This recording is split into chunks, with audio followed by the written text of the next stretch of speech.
It's us. It's us and again. We're here. Yes, we are. Yes.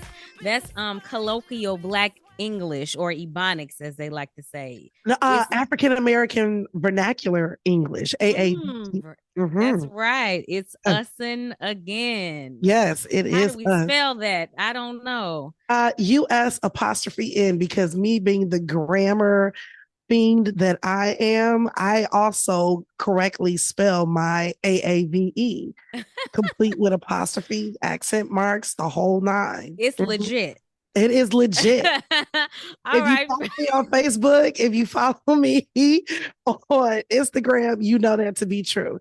Even my AAVE is grammatically correct. I appreciate the dedication. So after that little bit of tidbit of trivia, this is Melanie Lauren.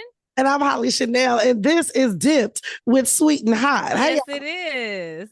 we Whew, are back for okay. part two of a discussion because we got kind of deep last time, didn't we? We did. If you've been following season 2, we've been talking about Black love, different aspects, different kinds of Black love, not just romantic, but the ways that Black people show and experience love. And we did actually get into some Black romantic love last time. And we got into some issues facing Black women and Black men specifically, recognizing that there's plenty of Black love, romantic love that's not heterosexual between cis males and cis females, but we are delving into that, I should say, because that's our experience, Yeah. and we can speak most knowledgeably about our experiences as Black heterosexual women in relationships with Black men. So we brought to the forefront last episode a post by a dating coach on Instagram, dating coach Anwar, and he put out a post basically with a headline: Black men are the hardest to date. Ooh, and here's why.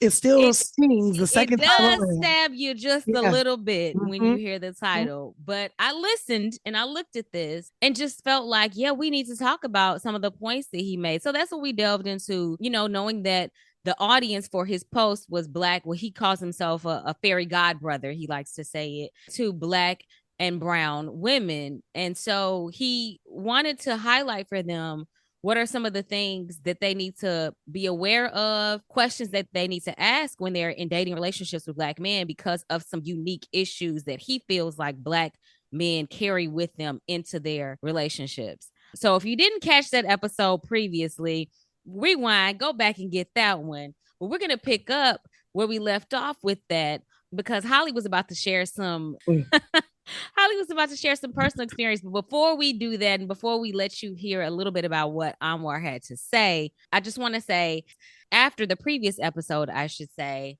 I was like, Holly, I really don't want it to come across like we're just bashing Black men, because that is not at all what it is that we're doing with these episodes. We are lifting up the contents of what this dating coach was saying about the issues facing Black men specifically, but in no way is it a bash on Black men.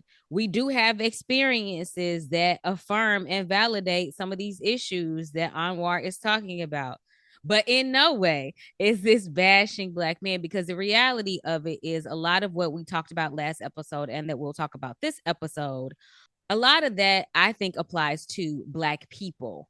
And Absolutely would say the same thing about Black women. So we're going to get into all of that. That's just a little bit. But of course, we got to do what we always do, which is a little bit of sweet and a little bit of hot. A little bit hot, just a little bit. So I got something sweet. Okay. I am excited. So I don't know if I have shared this with the Dip with Sweet and Hot audience, but I am in the early stages of a professional coaching journey. And when I say professional coaching, I mean like leadership coaching, organizational, life coaching, things where it's like therapy light, a cross between guided meditation and therapy. It's like it just threads a needle, right? So when you say coaching, you mean life coaching. Different tips and tricks and tools of the trades that folks need to survive, mainly in life and in various arenas of life. If it's your professional life, it's your personal life, and if it's your parental life, right? That type of coaching. So already seeking the education, but I've been afforded a few opportunities already to be a mediator, to provide some learning and training and coaching for folks. So I'm really excited about my journey. Okay. Yeah. Congratulations, friend. Thank you. Thank you. Thank you. I appreciate it. I just recently became aware of coaching as a thing because I shouldn't say recently, but it recently landed on my doorstep, I'll say, because the therapist that I was seeing, whom I love, had to break the news to me that she was going to make the switch from being a therapist with an established practice where she was one of several therapists. She was branching out on her own to start her own coaching. To start her own coaching practice. And then so she had to kind of walk me through some of the differences between coaching and therapy. And, we had to have those discussions. But I'm excited for you. Thank you. Thank you. I'm excited for you. I know you're going to do so well. You already flex a lot of those skills just in your life as a lay person without training. So I can only imagine what it's going to be like when you get some learning under your belt. Oh, thank you. Thank you. Pray my strength. Okay. Yes. Pray my strength. So, okay. If that's sweet for me, then that means, friend, you're a little spicy. Something's got me a little hot. You're a little spicy. I just feel that it's always something. I feel that it is always something. And the something, this may not be a big deal to you all, but the something for me is these pages of report that I got back from my mechanic about everything that my car, affectionately known as Big Red, needs. Now, Big Red is not that sick. Okay. Why is it that when you take your car in for a particular service, it come back with 15, 21? I didn't ask you to do all of that. Right. Mind your business. What I said was that I needed an oil change, sir. I said that I needed an oil change. About my timing belt? What? Okay. I didn't ask you about the fuel injector or whatever. Like, I'm using terms, I don't even know what they mean, but I really did. What I will say, I opened the door. I admit fault where I have it. I said, hey, I'm hearing a little bit of a squeak when I turn this way. What's up with that? Oh, okay. We're going to do a full diagnostic. Oh, it's the little surcharges that get me. Oh, it's always a little extra. Nickel and diamond. Yeah. So nickel and diamond. They run your diagnostic. What you come back? Okay, I'm just going to bottom line it for you. If I did everything on this report, easily 4 stacks. Easily. So let's put a pin in this for a brief moment. So I recently became familiar with a term called Splenda baby. Okay. Splenda baby is a derivative of sugar baby without the extra loving. And so I feel like here at Dip, I'm a candidate for to be a Splenda baby. Not just you and I, okay, but more urgently, me, with this 4 stacks bill. So to the Dip Sweet and Hot audience, if you know of men of means who are looking for companionship and light obligations, though, that's the splendor of it. Yeah, the splendor of it all. Moderation, right? Yeah, moderation. I can give just a little bit, just a little sprinkle. We're not asking for vacations or luxury this or luxury that. No. We understand the splendidness of the arrangement. What's up with these here breaks? Right. That's all. I don't need what that catalytic converter do. Lewis said not full sugar, just sucralose. Just sucralose. Exactly. That is the generic for Splenda. I can rock with that. Absolutely. Learn something. I'm a candidate. I am a candidate. Because I can't be getting hit with 4 and 5 stacks. 4 stacks, homie. And it's here. And here's the thing. I love Big Red. She has been so good to me, up there in age, but she has been loyal.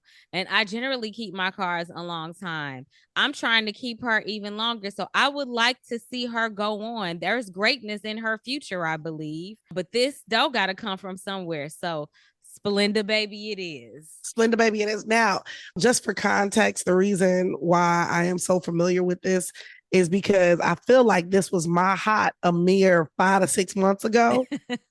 I feel like I was having 4 stacks worth of car trouble. My credit card statements tell me I did. So yeah, yours is Big Red, right? And so I've got Red Rocket. Yes, we both have red cars for I've got, yes. So the Red Rocket is also in her geriatric age. Okay. And in need of rejuvenation. Now, I think she's ready to be put out to pasture. Oh, cover your ears, Red Rocket. I think she's coming up on it. She served me well. Okay. You know what she has? Because you've had Red Rocket longer than I've had Big Red. Yes. You've had Red Rocket like 4 or 5 years longer than I've had. Indeedly do. Big Red. Indeedly do. So, and she's been paid off. That's the other hurt. Oh, Red, yes. Big Red is too. This is the thing, y'all. I don't have a car note. And I have not had one in a long time. And so I need to hang on to her. But that's okay because I'm going to get it. You know why? You are. Because God is a provider. Whether it comes through a benefactor or some other way, I'm going to have it. And it's not going to be an issue. Yeah, I was a little hot when I saw that because, sir, I didn't even ask you for all of that. Listen. So, speaking of money, money in relationships. Yeah, that's where we left off last time. That is where we left off. And I guess I kind of dropped a bomb, right? And said that every time that I got a promotion, my then partner, ex-husband, decided that he needed to quit his job to find himself. And I think the biggest thing for me was I just wanted to be the supportive spouse, right? Like if I did something great and was compensated well for it, if you're telling me that this is what you need to be compensated well for your something great, then I'll do it. Okay. All right. Yes, I hear you. Put a pin in it because I want the people to know what we're talking about. Yes. And like what you're responding to in context. Okay. Yes. So what you need to know is basically, I'm going to set this clip up because we're going to play a clip from the IG post that I was referencing earlier from dating coach Anwar. And basically what he's saying is, hey, one of the reasons that Black men are the hardest to date is because Black men are not statistically and in general making the amount of money that they should be making in our world, in the United States of America. And they're also not making more money than a lot of Black women. So in other words, Black women are getting into relationships with Black men who make less money than the women that they are dating. And that's a problem because according to dating coach Anwar, it leads to some other things. But I'm going to let him say that in his own words. So you all just take a listen to this clip from dating coach Anwar. Money. Unfortunately, because Black men are less educated and some, systematic prejudices, racism, discrimination, Black men are not making as much money as probably they need to be. But also, they're making less money than Black women. So, and this is the only kind of racial group where this happens. And so it is very hard to find a Black man that is making more than you. And if that is the case, oftentimes, Black men will feel emasculated and often try to humble you and control you because they don't feel like they're in financial control. So that makes it a little bit challenging when you're dealing with Black men. You want to ask him what he does, right? You want to ask him, and then you want to glass door that mofo, girl. You also want to ask him how many people he manages, right? Because if he can't manage people professionally, he probably can't manage people personally. Now it sounds personal, Louis. So here's the thing. It was personal. Go ahead, Mel. No, I'm sorry. I was just responding to what we heard dating coach Anwar say. Like he said that when the woman makes more money than the man, that's something that disproportionately affects heterosexual Black relationships. He said that the men feel emasculated by that. Many of them, of course, there are always exceptions. I want to say that up front. Many of them feel emasculated. And they try to humble and control their women in other ways because the fact that they don't make as much money makes them feel like they don't have control and they don't feel in control in the relationship. So that's what he's saying. And that's one reason why he's saying Black men can be harder to date because they have these issues about control because they feel like they don't have control if the money ain't what it should be or if the money is less than they're female partners? I'll be honest with you. I think the bigger issue is that they lie about how they feel about it. Because I have never been in a relationship where the guy made more money than I did. Hold on. I have. Let me fact check that. No. I would say 90% of the relationships that I've been in, I've always made more than the gentleman. But I took severe care to make sure that I didn't flaunt or throw it in their faces, right? And that I paid my fair share or whatever, what have you. But ultimately, money did become a problem, right? Like if I wanted some things that they wanted to provide, and I would say, hey, let's split the cost or do whatever. It was like, oh, you just throwing your money around. Like, yo, we both want a thing. We both agree that it will improve the quality of both of our lives. What's mine is yours. Why does it matter that I provided this? But ultimately, what it boiled down to was that they said the right thing because they wanted me. But when it came down to it, they had a problem with the fact that I earn more money. So when you say they said the right thing, you mean that they said that it was cool, they didn't have a problem with it. Oh, yeah. That's great. Oh, I don't care if my woman make more money. That's great. I'm going to prop her up to make sure she do blah, blah, blah, blah, blah. What you need, baby? I wish I could just be a stay at home. I mean, rah, rah, rah, rah, rah. On and on. On and on. And then years later down the line, when they find out, because that was the other issue too. You know me, Mel, I'm a hustler. So I usually hold down a few jobs at a time. So when somebody asks me how much money I make, I usually just give the full-time job salary, right? And then when people hear that, like, oh, you did a gig with an hourly of $250. You did a gig with like a minimum hourly, or like you can teach a class for a minimum hourly of $75. And I think men so much more than women start adding up all of that money. See, as a woman, I consider that pin money, like the extra jobs.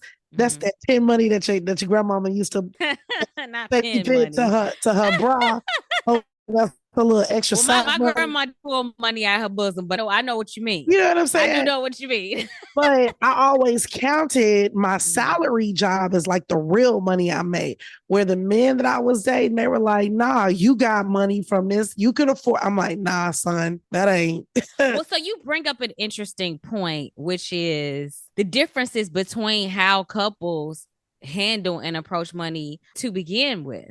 So for example, what you're talking about, I have to share for context that I come from two parents who have been married for decades, got married very young when neither one of them had any money. So a lot of what they have, they built together, first of all.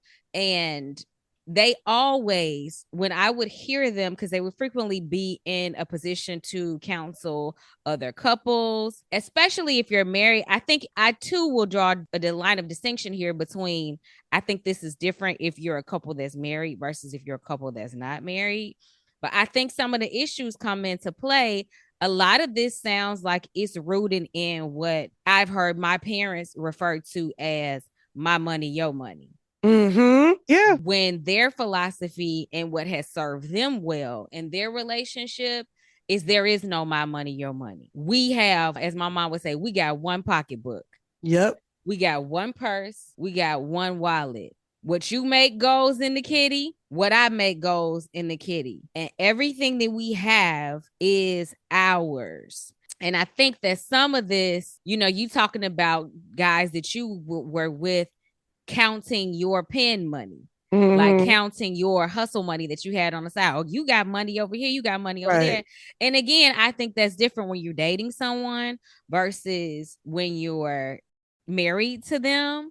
But I just think that it starts there with like how you think about what's yours versus mine in the relationship. And so going back to Anwar's point, if you have a situation where what the man considers his is less than what the man considers the woman, then you have like these issues. And so you were talking about the response of your ex-husband at the time. Now explain that. Like, what do you think was going on there when he just decided you got a promotion, you got a raise, you got a different job, and he was like, I'm quitting my job? Because that would seem a little counterintuitive. Like, I would almost think the fact that you were making more money would make him like hustle a little harder so he could stand on equal footing with you more if he was uncomfortable with it. But he had chose to do the opposite. What do you think that was about? So I will tell you what it was for me. And I think that this kind of leans into another point that Anwar made about micro and macroaggressions. I'm really sensitive to Black men and the plight of Black men, right? And in some ways, the systemic and unnecessary pressures that have been put on Black men. And so the first time that it happened, when my ex approached me and was like, yeah, I need to quit my job because my quality of life was trash. And I was there living it with him, and it was. And I agreed. I've always been of the mindset that if you do what brings you joy, the money will come. And I trusted that about him. I think he took advantage rather than really looking for his passion, right? And really doubling down on it. And not that I put a time frame on it or anything, and I didn't, but at the point that he started spending money that he wasn't bringing in on unnecessary items. And I think what fed my resentment was that I had to open my mouth and say, hey, buddy, you don't have a full-time job with benefits right now. Like, I need you to not buy frivolous things for a couple $100 if you're not bringing in money. Like, if I'm tightening my belt, to your point of what's mine is yours, then we are tightening our belt. The second time it happened, I bumped up into 6 figures. And by this time, I had quit all of the other 10 money jobs. So I was relying on one job, not unless it was like a finite month-long project for something, right? And he basically milked a situation where he was off from work for disability. And then I got this job, and then he never returned to his job. And this is the point that I want to make to the Dipped with Sweet and Hot audience. That was the decision that almost got me in trouble, because I allowed him to quit his job a month and some change before he revealed to me that he had been cheating on me for 3 years. However, in the state of Illinois, because I allowed him to quit his job, I was on the hook for alimony. Now, granted, because we hadn't been married that long, it was a finite amount. But imagine having to come out of pocket near $15,000 because you did something to help somebody discover themselves and find their dreams. So our marriage is over because of something you did in being unfaithful to me. Yep. And now I gotta pay you for it? And I gotta pay you for it. Let me tell you something. First of all, you were unfaithful to me the whole time. Quit your job. You quit your job and let me support you. Let me clarify something. We were only married for 2 years. He had been cheating on me for 3. Let that math get right in your head. The other woman was around for a full year before you even got married. He decided to reveal it to you at 2 years into the marriage. So he'd been cheating on you for 2 years, relying on you to support him financially for however long, which you were doing because he was trying to find himself and you wanted to support his quality of life. The marriage ends, and then you decide you got to pay him money after he's already been supported by you financially in the marriage. You got to support him after the marriage. According to the state of Illinois, I was on the hook. Let me tell you something. Y'all, if you don't ever do anything, I wholeheartedly find a lawyer to handle your divorce. He did not participate in the divorce. I don't think he realized that he was due alimony. Once my divorce was finalized, I wouldn't celebrate until 30 days after it was finalized because he had 30 days to contest. And on the 30th day at 5:01 p.m., straight out of the scene from Brown Sugar, There's that black rom-com reference. Listen, I dinged my glass and I was like, Do it again, Fred. Do it in the microphone because I need to hear the ding, ding, ding. shit, I broke the glass. Ooh, she got a little excited, y'all. That's how happy she was for the dissolution of this here marriage. That's how happy I was. Oh, ding, And ding, ding. My divorce. My divorce. We all know the scene. Yes. And that's why I like rom-coms too, because like, everybody's bashing love and basketball with good reason. It's legit. But, it served its purpose. And same thing with Brown Sugar. I was like, you can be excited about a divorce and it be and okay. You're not the only one that I've seen be excited about a divorce. Yeah. Looking toward better things. Of course, I don't wish that upon anybody because it's not an easy process. I've seen you go through it. I've seen some other people go through it. It is very difficult. So I wouldn't wish that on anyone. But I do understand once you have decided that is what you should do and that is what you're going to do, I do understand the excitement about looking towards something new. Where you're not in a situation dealing with the things that you were in when you were married. But I'm going to tell you what I heard. Yep. I'm going to tell you what I heard. So Anwar said that a lot of times men will try to humble or control you in response to making less money than you. Break it down, friend. Because they can't, the control doesn't lie with the wallet at that point. So they're trying to find control in other places. Now, Lewis said control will be given to you if you can handle it and you're a good leader. And amen to that. And I say, okay. Amen to that. But, and I agree with that. The fact that people want control, there are people who can't handle it, people who are not good leaders, and they still want the control. And if they don't have it with the wallet, then they will find, according to Anwar, other ways to try to control and humble you. And I'm going to be honest, that's what I feel like I heard.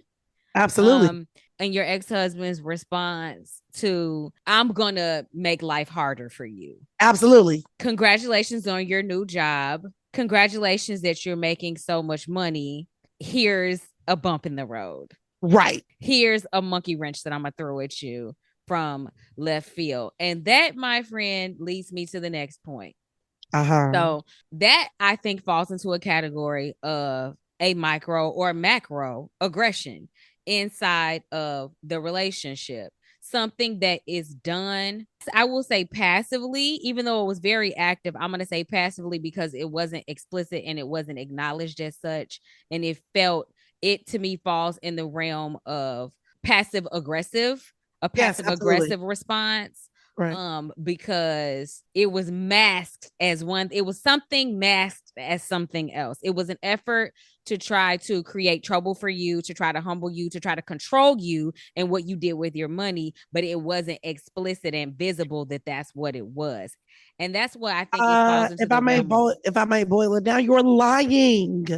You were lying about how you felt about your partner making more money than you did. Mm-hmm.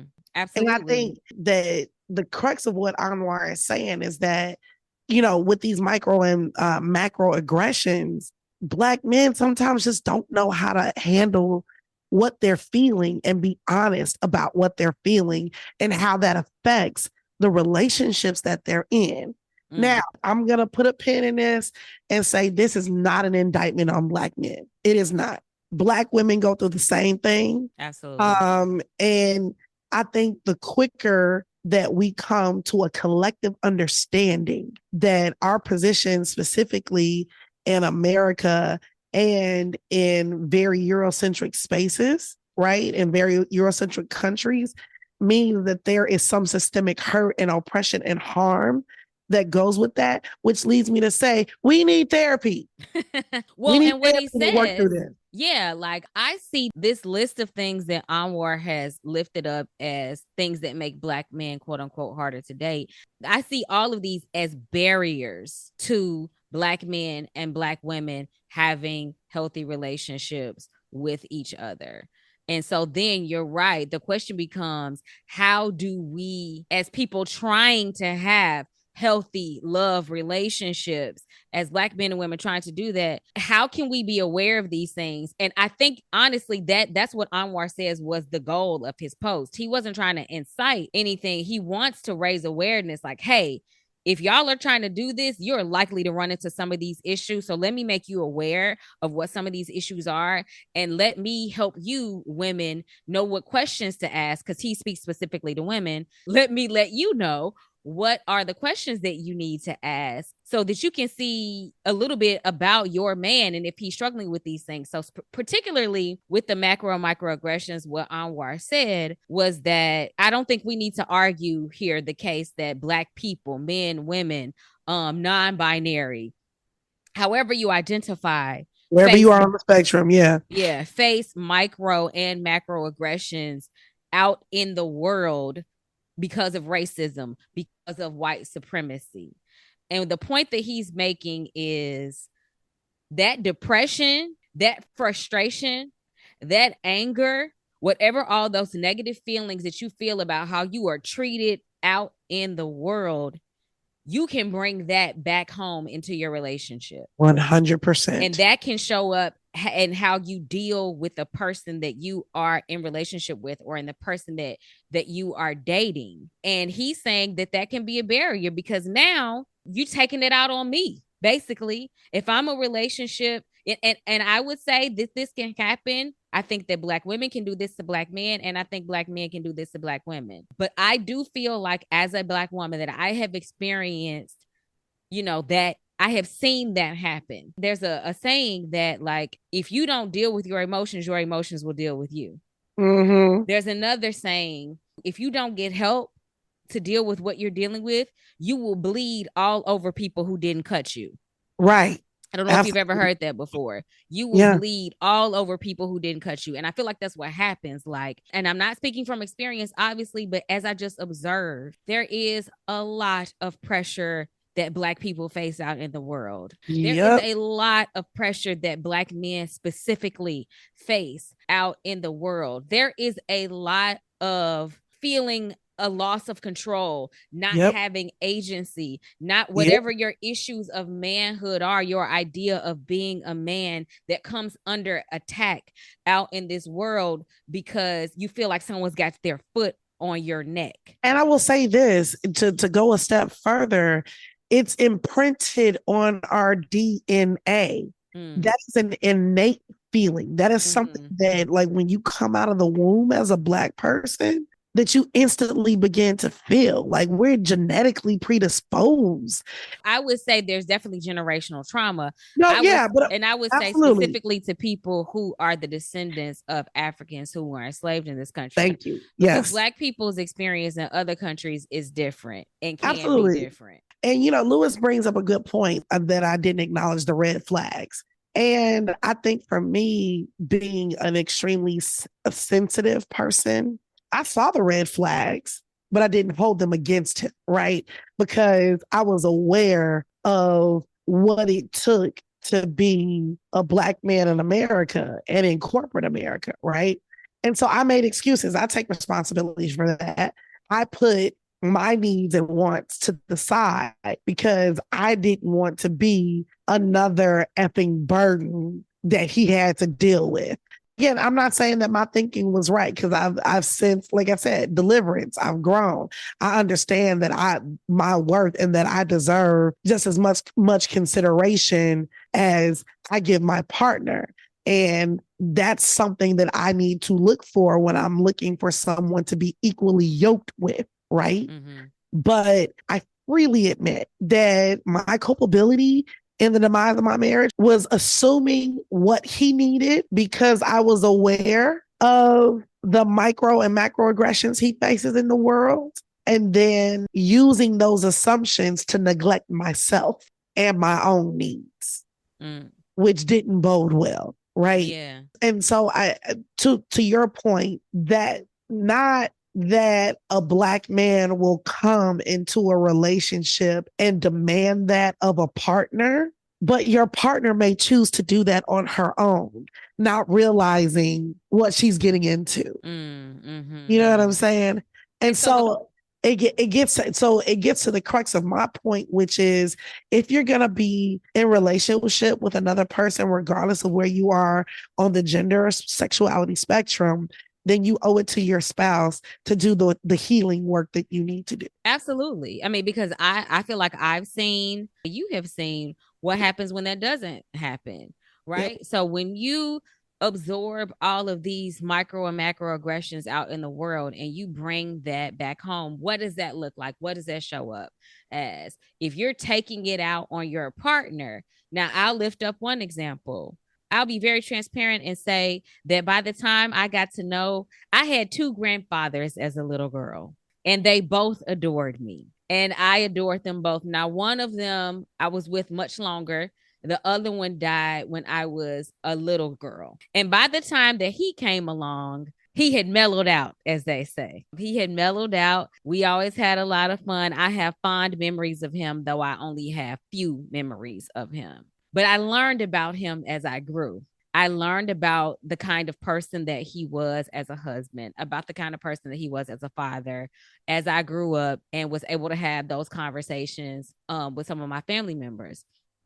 And the sad truth of the matter is one of the issues in the love relationship between that grandfather and my grandmother, his wife, was that he was abusive. Physically? He was abusive. Yes. Mm-hmm. He was abusive physically. He was abusive, I also believe, emotionally.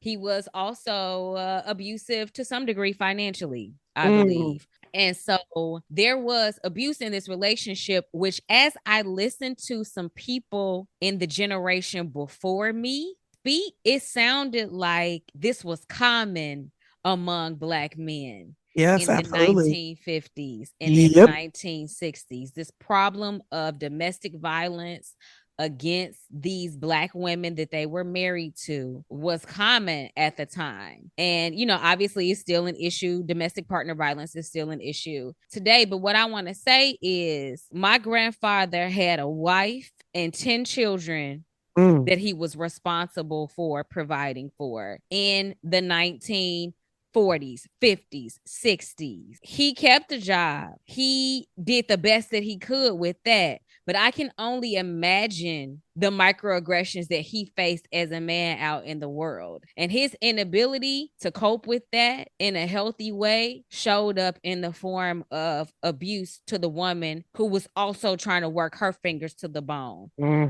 My grandmother worked outside the home and inside the home. So she was carrying that burden too, but he was abusive to her. It showed up in addictions that my grandfather had, where he would use other means to cope that were not healthy. And then the financial impact on the family because of that. And so I feel like I was trying to think back to my personal experience. Now, I've never been financially dependent on a man that I was in a relationship with. Okay. I've never been, thank God, physically abused in a relationship that I was in. I have been in relationships where I felt like I saw it coming if I had stayed. Oh, yeah. Oh, yeah, for sure. Based on the aggressions that I feel like I suffered in the relationship for things that I had not done when I had not done anything wrong. They very well might have come from that man's inability to deal with the frustrations and aggressions that he was facing out in the world. So I guess I'm just validating what Coach Anwar said. Now, I remember there was a show on TV several years ago called Underground, and it starred Aldous Hodge. Hey. Yes. Hey. Pause for reflection. Hey. Hey, Aldous. Yes. And it starred another actress. It starred Journey Smollett and another actress whose name I am going to get for you. But it was called Underground, and it was a drama about people who weren't enslaved escaping to freedom. And there was a particular, I bring it up because there was a particular episode where there was a Black man and a Black woman who were both enslaved, but they were allowed to be a couple and to live together. And it showed an incident or a day where the man went out to work in the field or what have you. He was berated, humiliated, embarrassed, beaten, scorned, and everything else by the overseer, the white man who was in charge that day. Yep. And she was at home ready to receive him. And as soon as he got home, he commenced to whooping on her. And you saw the trauma, that you almost saw the violence leaving him and going into her. Yep. And it was just very poignant the way that they portrayed this transference of rage, this transference of frustration and anger and hurt and all of that this Black man was feeling, and how he didn't know what to do except to come home into the one place where he felt like he had domain, and where he felt like he could exercise his control and control somebody else and do to someone else what he felt like had been done to him all day. And you know what the next biggest crime was? Convincing Black people that therapy was bad. The next biggest crime. Amira Van, that's her name. She played Amira Ernestine. Van. Okay. She played Ernestine, one of my favorite characters on that show. I look up to her as an actress. I want to be where she is. Yes, that's her name. But yes, convincing people that getting therapy was silly. And then using, I don't want to dig too deep in this, but using the church to control and justify further oppression. Biggest perversion, the perversion. Yeah, exactly. Christianity. Thank you for that clarity. Yeah. Perverting Christianity for the control of Black folks. Yeah. And so Criminal. we're dealing with this. So, I mean, so we spent the bulk of this episode talking about how money and the disparity between what men make and what women make can become a barrier to Black love between Black men and women. We've talked about microaggressions and how people deal with those microaggressions. You know, Anwar says one thing that will be healthy for you to ask the person that you're dating is ask them how they deal with the micro and the macroaggressions mentally and emotionally. And their answer can be very illuminating for you, just to get an insight into their mindset. You know, I would recommend that, but that's another one. So we've talked about money. We've talked about microaggressions, macroaggressions, other barriers, right, to Black love. So on a slightly funny note thing, my ex was hilarious, is hilarious. He's freaking hysterical. And one of the things that he used to do, and I actually watched him do this one day, and it made me holler. So my ex is like 6'5", 300 pounds, African-American gentleman. He a big dog. Yeah. He a big dog, right? But he dresses very well spoken, groomed very well. And so he used to work in the financial district of Chicago. And he always used to carry his iPad with him. And he would stand outside and wait for me to pick him up because, you know, pay for parking downtown. He would stand outside. And as white women approached him, he would move his iPad to his other arm and look at them with the side eye like, I don't want you to steal. The same way they look at him. The same way they look at him. And he used to do it but like very surreptitious, just to see their reactions. And it was the things he used to tell me when he got in the car, but that was basically turning those stereotypes and those micro and macro aggressions on their head and pushing them right back in the faces of the oppressor. Oh my gosh, we used to laugh and cry about that. I can only imagine. Yeah. A way to take a little bit of power back. Okay? Just a little bit. Way to do a little bit. Yeah. But I mean, there are a number of issues that get in our way. We've talked about money. We've talked about the macro and the microaggressions. We talked about last episode issues with mom. You know, we talked about, well, we probably didn't talk about it, but some other things that you hear that we know, I feel like experientially, that affect the difficulty of Black men and Black women dating, you know, men in his life as male role models, right? Like where a lot of them, unfortunately, didn't. If the statistic that Anwar lifted up about single parents is true, then that means that a lot of us grew up in the home without our father, and these men grew up looking to other men if they were there for, you know, their role models. Yeah. And then just like the disproportionate number of women out here versus men, the ratios and like supply and demand, you know, fewer men, each man has more power, less incentive to stay, higher abandonment rates, as Anwar said. So we could go on and on, but I think the point I guess the point that I want to leave you with is that, like, which I would double down on what Anwar says is that if we're going to try to have our healthy relationships together, ask the questions. And I'm glad that you said that. Ask the questions. I want to recap because I think that what Anwar lifted up and the 6 M's that I, talked about last episode are questions or topics that everyone should discuss. So the M's are mama, money earning potential, management, men and mentors, masses of options, and micro and macro aggressions. Yes. Have those conversations about family, about your ambitions and earning potential. Specifically, he says, ask about relationship with mom. Yeah. Get some information about what that's like. Ask him not only what does he do, or her, what do they do for a living, but how many people do they manage? Because if there are some, that gives you some insight into ability to manage things in a relationship.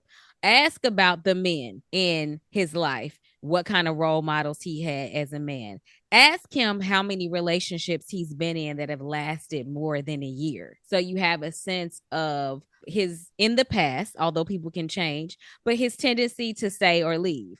Ask about how they deal with managing micro and macro aggressions out in the world. Ask these questions, have these hard conversations. And with that, friends, it's been a deep and insightful episode. Black people love on each other. Know that we're dealing with a lot out here, but raise your awareness and try to dig deeper into who you're dating with. I'm rooting for everybody Black. Okay. I'm rooting for everybody Black to go to therapy. Yes. Please go to therapy. Yes. And raise your awareness and try to date smarter. Okay. And with that, my name is Hollee Chanel. And I'm Melanie Lauren. And this is Dipped with Sweet and Hot. See you next time.